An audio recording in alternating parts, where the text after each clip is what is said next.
What's up, everybody? Welcome back to Untangling Climate Finance, brought to you by Gordian Strategies. As you know by now, I'm Jay Tipton. In this episode, I sit down with Rita Hite, the president and CEO of the American Forest Foundation. Now, this is actually the second time that we've featured somebody from the awesome AFF team. In October of last year, some of you might remember that I spoke with Nate Truitt, the Executive Vice President of Climate Funding. So we're honored to have another great AFF leader back on the show. Okay, so during this conversation, Rita and I chat about her career, the work AFF is doing, and the broader impacts of forestry on climate solutions, or as a climate solution. Rita shares her journey from growing up on a beef cattle farm in upstate New York to her very impressive, very extensive career in both policy and forestry, which has culminated in her role as CEO of AFF. She explains AFF's mission, which focuses on working with family forest owners, or the people who own about 40% of U.S. forests, to make the planet better through sustainable forestry. She also highlights the importance of engaging small landowners in environmental efforts, as they are often overlooked in a lot of ways, particularly in carbon markets. We explore AFF's flagship initiative, the Family Forest Carbon Program, which is enabling family forest owners to participate in carbon markets and contribute to climate mitigation. The best moment of the episode is when Rita makes a major announcement about an exciting new initiative from AFF, but I'm not going to spoil the details.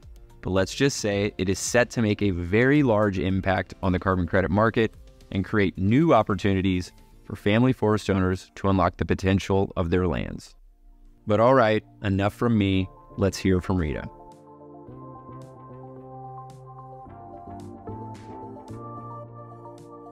Hi, Rita. Welcome to the show. How are you today? I'm really good, Jay. Thanks for having me. Thanks for joining. Where are you calling in from? I'm actually in Washington, D.C. today. Nice. Is that where you're normally based, or is this a work trip? No, I'm normally based in D.C. I live in Alexandria, Virginia. So I've been in the Washington, D.C. area for a little over 20 years. Awesome. So let's do the kind of the resume stuff off the top. Why don't you tell me a little bit about yourself, your career path, and what led you up to American Forest Foundation?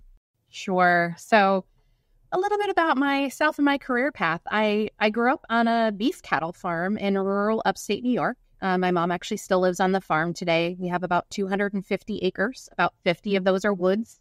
The rest is farmland. And from the beginning of my career, I realized that I wanted to do something in the environmental space that really kind of married the need to support families and ensure that we have economic and environmental opportunities for family landowners, for farmers and forest owners across the country. And so that's what brought me into the environmental field. And then I had the opportunity to come to DC and do an internship to support an organization that works in the sustainable forestry space. And I haven't left since. I worked on Capitol Hill for a few years, writing farm policy as it relates to forestry. And then I've been at the American Forest Foundation for 16 years. I started actually as our lobbyist in representing family forest owners on the Hill and the work that we do. And I've basically had every other job at the American Forest Foundation before I became the CEO in 2022.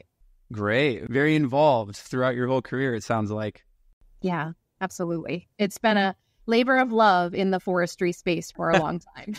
I can imagine. Yes, I can imagine. And just as trees themselves go slow, I'm sure your labor of love has been a slow process as well. Yeah. Most of my work has been in the policy space, and we all know that policy does not happen fast, except for maybe end of year for Congress to get out. So it's been a long journey, but have seen a lot of exciting progress for family forests and forestry in the 20-some years that I've been working in the space. Yeah, that's great. So you're actually the second guest that we've had from AFF. About a year ago, Nate Truitt, your colleague, was here, and I have to say he's a very popular dude. Yeah. I think it's our second most listened to episode, and the numbers climb every week. So it's good to have somebody from AFF back, but that was a long time ago. So why don't you tell us a little bit about American Forest Foundation, your key focus areas, and then if there are any specific geographical areas that you are all working in. Sure. The American Forest Foundation, we're a conservation organization, a nonprofit conservation organization that works here in the U.S. with America's family forest owners. Family forest owners own about 40% of our forests here in the U.S. And they're people like my mom, I mentioned earlier. She's got 250 acres of farm and forest land, typically pretty small acreage size landowners as well. And our job at the American Forest Foundation is to make the planet better in collaboration with family landowners. So we work with and represent those family landowners, and we also help improve the work on the ground to support both those families and the planet. So that's our job. That's what we're here on this earth to do. And some parts of our organization have been doing this for more than 80 years. Wow. And you know that we obviously support you guys in a lot of ways. And so I'd love to hear that it's been that long extensively and that the reach is also quite vast, especially with the smallholders. How long ago did you become CEO? Oh, gosh, I think it's been 2.5 years, maybe 2022. Okay. All right. So you're well into it. So when you took over, I believe from Tom Martin, why don't you explain some of the significant shifts, I suppose, that you had in kind of your strategic direction? Yeah. So the American Forest Foundation, again, we're on this planet to help the planet, to make the planet better in collaboration with and empower family landowners who are a big piece of owning and caring for our forests here in the U.S. So we've had a number of initiatives over those 80 years to improve the planet. Our oldest and largest program is the American Tree Firm System, which today is some 70,000 landowners strong. And when I started in 2022, one of the things that was really prominent for me and for our team was the impacts that we were already starting to see, and they're just increasing every day, to our forests from climate change. And so we took a look and said, okay, if our job is to make the planet better in collaboration with family landowners, if we don't do everything we can to tackle climate change and unlock the power of family forests as a climate solution, even as they're facing these impacts, they're a climate solution, then all the things that we care about from our forests, whether it's the economic opportunities and the timber or the biodiversity and the water supplies, all the things that our forests give us are at grave risk. And so in 2022, we made a choice to focus exclusively on unlocking that power of family forests as a climate solution. And again, it doesn't mean that we don't care about all those other things. And in fact, we see that by doing this work with family landowners on the ground, help them create carbon value, create climate mitigation in their woods, it also delivers on improved water quality, improved biodiversity, and all those other things that our forests give us. Yeah, and I think you kind of led me into my next question very smoothly, because I know that one of your flagship programs is your Family Forest Carbon Program, which when Nate was on a year ago, we discussed that. But again, maybe you can explain to the listeners what the Family Forest Carbon Program is so that they've got a better understanding. Yeah. So if our goal as an organization is to unlock the power of family forests as a climate solution, our estimates show that there's about 1 billion tons of climate mitigation potential in family lands. And what we were seeing when we started the Family Forest Carbon Program, which we actually started the original work in 2018, what we were seeing is family landowners in rural America. So by the way, family landowners are a huge population. Some 21 million people in the United States are a part of a family forest. Wow. And 1 in 4 rural Americans own forests. Wow. So it's a pretty big chunk of our rural population are associated with family lands. And what we were finding is family lands were being left out of this market. We were finding that if you didn't have a pretty big chunk of land, 5,000 acres or more, you really couldn't participate in the carbon markets, which were a way to help finance the kinds of climate smart forestry actions and improved health and productivity that family landowners need as they're facing increasing pressures from climate change. And so we set out to build a program that would help family landowners participate in this market, that would help them take climate smart forestry actions. So forestry practices on the ground that result in a measurable, verifiable climate impact.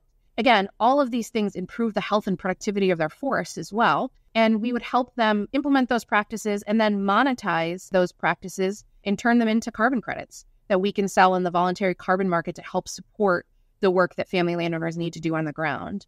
And the way the program works is the family landowner enrolls in our program, agrees to implement practices, and then AFF does the work to do the measurement, the monitoring, and the verification, and turn those into carbon credits that are sold in the voluntary carbon market.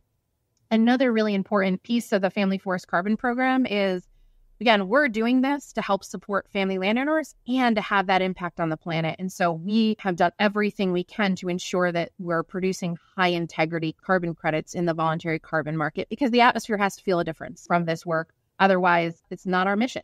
So we also, through the Family Forest Carbon Program, built the first of its kind dynamic baseline methodology. For those familiar with these kinds of things, it's Verra's VM45 and now VM47 improved forest management and reforestation methodologies.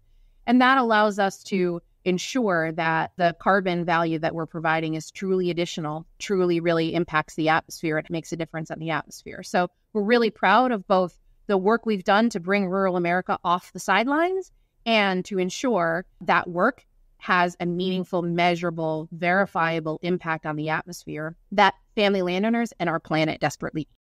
You're absolutely right. The dynamic baseline is extraordinarily important to making sure that the integrity of the credits themselves is high, and also that the real life atmospheric impact is accurate. So, yeah. We were really happy to see that you guys put in all that work to push forward the dynamic baseline. And I think that going forward, it will probably serve as a model for other projects, at least hopefully, so that we can really build up the accuracy of the projects themselves. Do you have any idea how many families are enrolled at the moment in the Family Forest Carbon Program? Do I have an idea? Yes. We are super proud to have just crossed a really important milestone. We have 100,000 acres now enrolled in the Family Forest Carbon Program, and those acres are owned by about 750 families. Man, whoa. Across mostly, we're operating mostly at east of the Mississippi right now with the Family Forest Carbon Program. So that's 750 families who have made 20 and 30-year commitments to the stewardship of their forests. And then the American Forest Foundation has made a commitment to support that stewardship even beyond the life of their contract to ensure the permanence and the sustainability of their forests long term. So we're really proud of reaching this 100,000 acre milestone, and we're just getting started too. And again, what I think is really exciting about the 100,000 acres is it's small family landowners. So the average acreage size in our program is 130 acres. And we actually are able to support even landowners as small as 30 acres. And if you remember what I said at the beginning, prior to this work, and even what we see today in a lot of the carbon projects out there, most of those carbon projects are only available to larger acreage landowners. So our goal in doing this work was to, again, help that small acreage landowner have a big impact. Big congrats to you guys. That is, I was not expecting a number of families that big. That's very impressive. So huge congrats. And as you said, just getting started. And if you're only east of the Mississippi right now, you have a lot more of the country to expand into, which I'm sure is your plan. Absolutely. Yeah. We're east of the Mississippi now in 18 states. And we have both improved forest management practices. So those are practices that help improve the existing forests out there. And then we also have reforestation practice that helps diversify farm income and transition, say, marginal pasture land or cropland, and where that farmer can diversify their income. So excited about that. And most of the work that we're doing, frankly, our first issuance, for example, of carbon credits this year will be all removal credits. Wow. So we're improving existing forests, growing new forests, and producing largely removal credits from this work. Well, as you and I both know, the market loves removal credits. So Exactly. That is good news. That is very good news. Yep. So Rita, I want to talk about a big announcement that AFF just had, I think this week, 2 days ago maybe, and it's tied to the Family Forest Carbon Program. And this is the first carbon auction for nature-based carbon credits, which I believe is going to happen in February 2025. Very exciting. So why don't you tell me about the auction, give me the details on what it is and what you all are aiming to do with it. Yeah.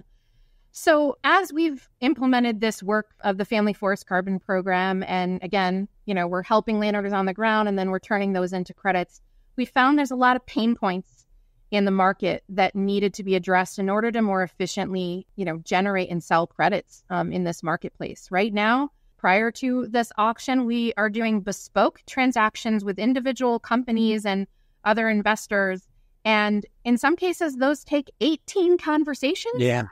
to get a contract or years worth of due diligence on the part of our organization and the buyers who are involved in this space. And that's not sustainable for anyone. And so what we're trying to do with this auction is really, frankly, democratize carbon credit sales in this country and help bring a more sophisticated strategy for due diligence. So practicing some real radical transparency, right? Ensuring that we have, and in the system that we have for this auction has a ton of information in it in a consistent and concise way for buyers to really dig in and do the due diligence. So hopefully that streamlines the process and brings real transparency to the projects that they would be buying credits in. We also, through this work, are really trying to create the balance around risk sharing in the market so that corporations, project developers, and landowners really have a balance around risk sharing. So that's a really key piece of this. The kind of logistics and details of this, we obviously are holding an auction. That auction will happen in February. We launched registration so buyers can register and get access to the due diligence information so that they can start to do that work in that streamlined, radical transparency way.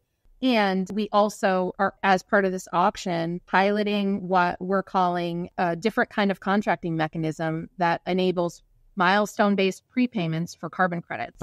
Because one of the things we've learned in this space is doing this work with family landowners requires upfront capital. We can raise upfront capital from a whole bunch of sources, and we do need corporations who are buying credits to come in on the front end and provide some resources to help get these projects off the ground. And so this allows those corporations to come in on the front end at a discounted rate and be a partner with us as we build out this project so that we can work on this together and they can get that radical transparency from our project. Yeah, it sounds like you guys are being very reactive to the market and listening to probably the pain points of buyers. And also, as you said, like the upfront capital that's needed for the landowners themselves. And so it sounds as if you've done this as a way to kind of problem solve maybe some issues like transparency and risk. Yeah, we've definitely heard, and again, have been in this market for quite a few years now and learned that we have to come up with better systems to both bring transparency and streamline the due diligence and also share in the risks together of these projects. And so that's what we're trying to do with this auction is really test our ability to do that and test our ability to use this as a scaling mechanism for the voluntary carbon market in particular. No doubt. And I think, as you'd said, a lot of the transactions, not probably just within your own organization, but I know that this is common for a lot of project developers, is a very time-intensive process that requires a million different conversations and sharing a bunch of different information. And so if you guys can hit this one out of the park, I think it does present a very strong opportunity for scale and replication, which I'm sure you guys would be happy to share if that works, right? Absolutely. That's part of our strategy here. And by the way, that's part of our strategy overall as an organization is, yes, we are a project developer ourselves, and we're doing this so that we can find the scaling solutions. And so how we can support both our work and the broader community is a really important touchstone for our work overall. And we think this auction could become that. If we can prove this out, then we are very interested in working with a lot of other players in this space to have this be a mechanism. And Jay, I should have mentioned as well that folks who are interested in just even digging into the data and digging into the project, you can register for the auction at affauction.org. Again, even those who ultimately don't become buyers can register and get information on this project. Again, we're practicing that radical transparency because that's what we think the market needs right now to really build the confidence and the understanding to be able to pursue this and grow. Definitely. And this is a message to all of the listeners right now, is that I will put the links in the show notes to the URLs that Rita just said so that you are all able to access them. And I think it's a good point, Rita. Even if people who are listening are interested just to learn, I think it's a valuable practice for them to go to the website to see what's actually being offered, even if they have no interest in being a buyer, because, again, this is a very unique, first of its kind situation. So just from that perspective of like seeing a new approach is very helpful for people, even if they aren't going to participate in the auction. Absolutely, Jay. We use a phrase sometimes at AFF that we're learning out loud and learning in public. And that's what we have to do in this space we're in, where we don't have all of the answers and we're in an emerging market, and we just have to be willing to get out there and do that work in public, because it's going to help us and it's going to help the broader community be successful in scaling the climate solutions we need. 100%. Totally. All right. So carbon credit auction for nature-based removal credits in February 2025. More details in the show notes, everybody.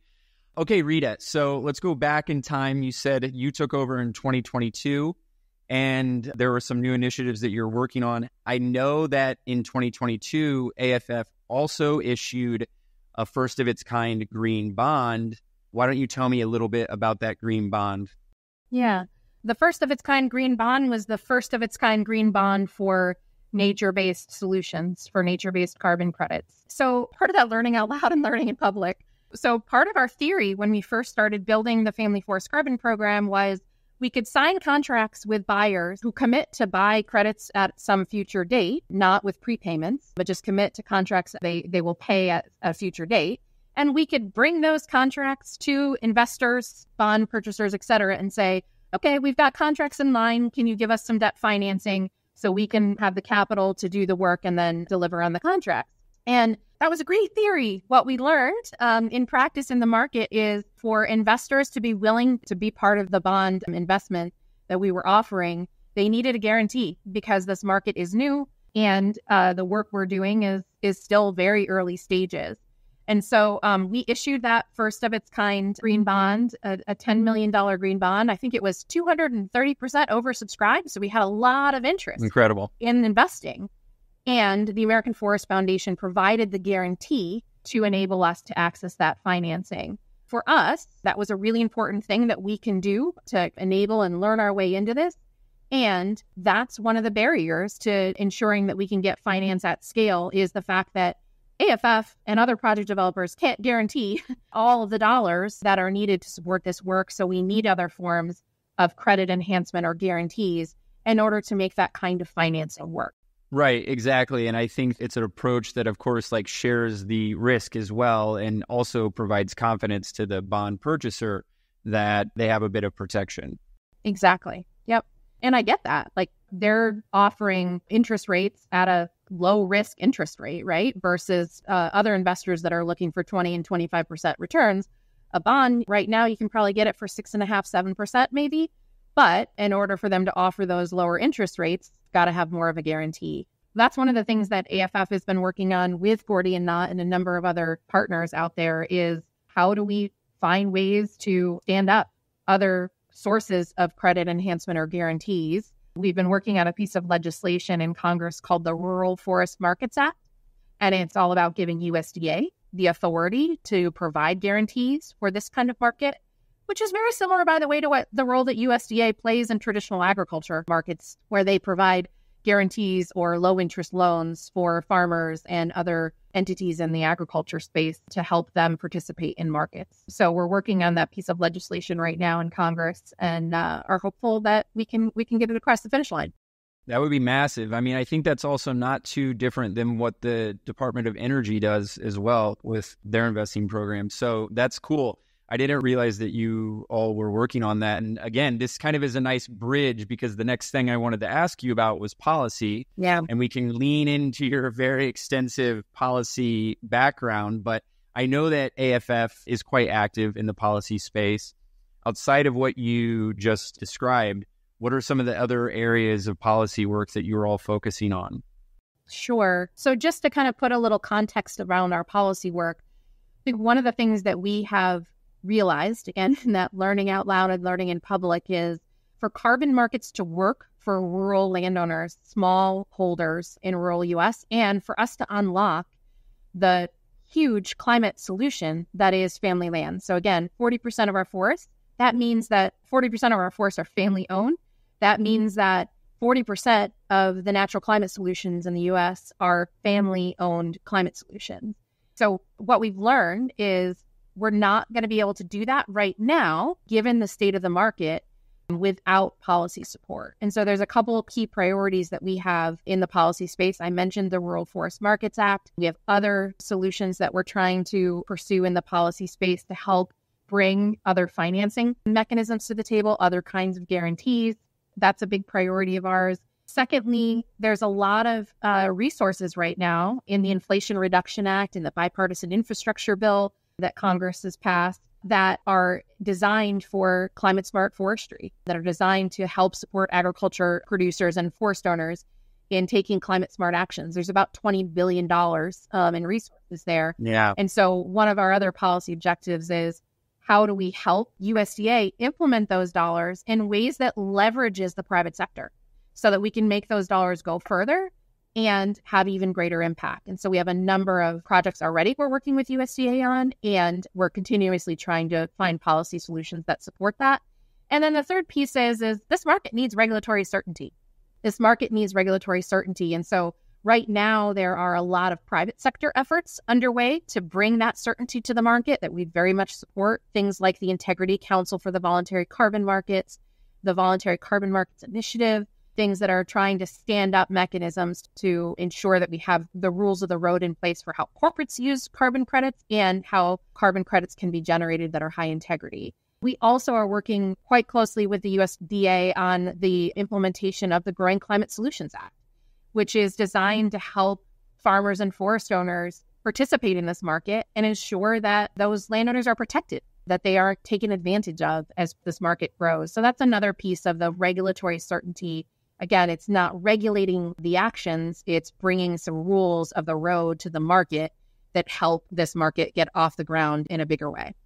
Yeah, and there's, of course, as you know, being in the middle of it all, that's been the theme, I would say, of the last year is to say, all right, we're not going to go as far as creating the regulations, but let's have some best practices that are coming top down to help the market from a bottom-up perspective. And so I think that that's the direction that we're all moving in, which is positive. I think everybody realizes that we need a bit of that inside of the market, and it might never get to the point where it's a truly regulated mechanism, but in the meantime, we can definitely push the goal forward of creating best practices, and you guys are very instrumental in doing that. Absolutely.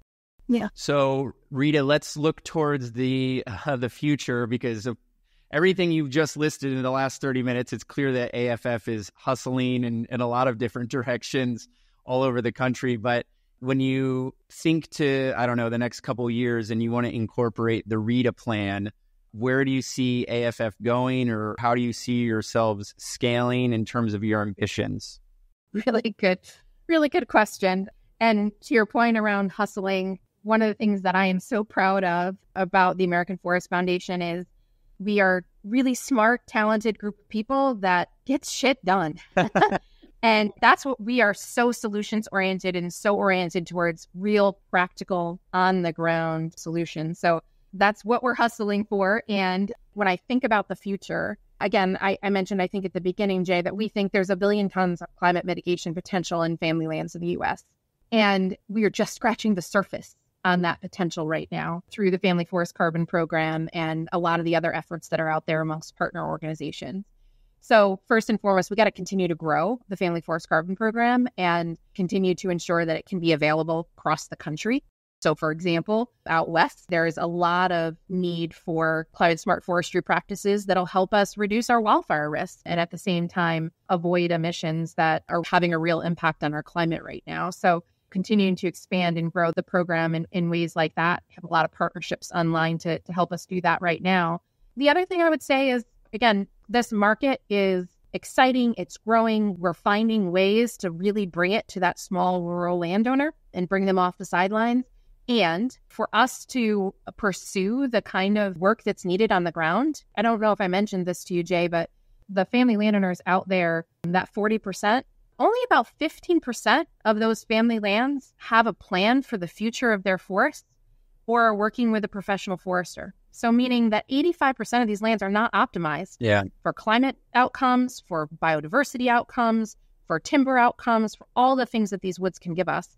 And so what we see is we got to crack the nut on climate and really unlock the power of family forests as a climate solution, and then start to help family landowners stack all of the benefits that they can provide from biodiversity, and hope those biodiversity markets come online and some of the other strategies that will help us really drive the improvements in the woods that are needed for both the families and the planet.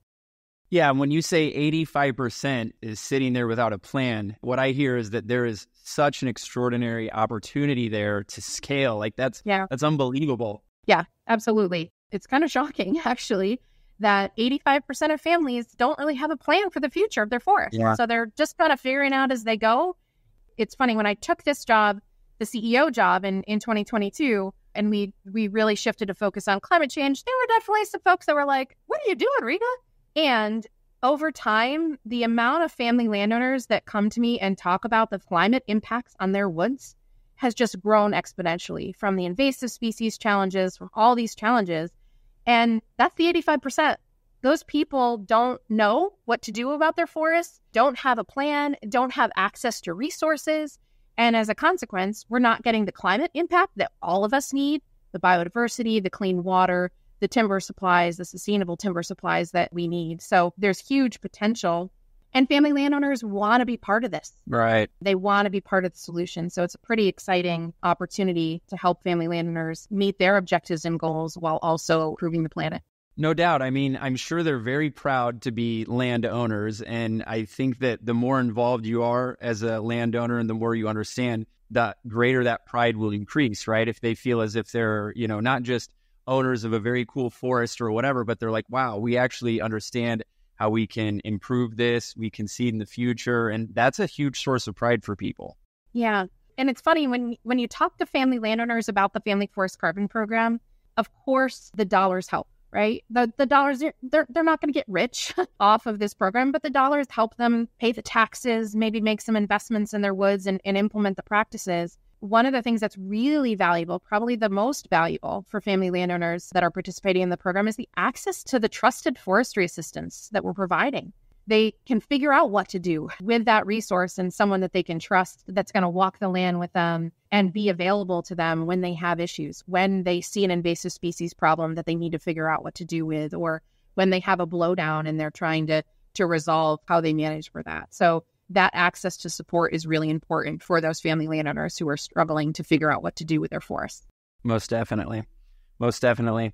All right. Well, I've got my last closing out question, but I did want to circle back to just one thing and give you guys a huge kudos. You had said we're a team that gets shit done, which is true. AFF is, but you are also a team that is just a very lovely team to work with.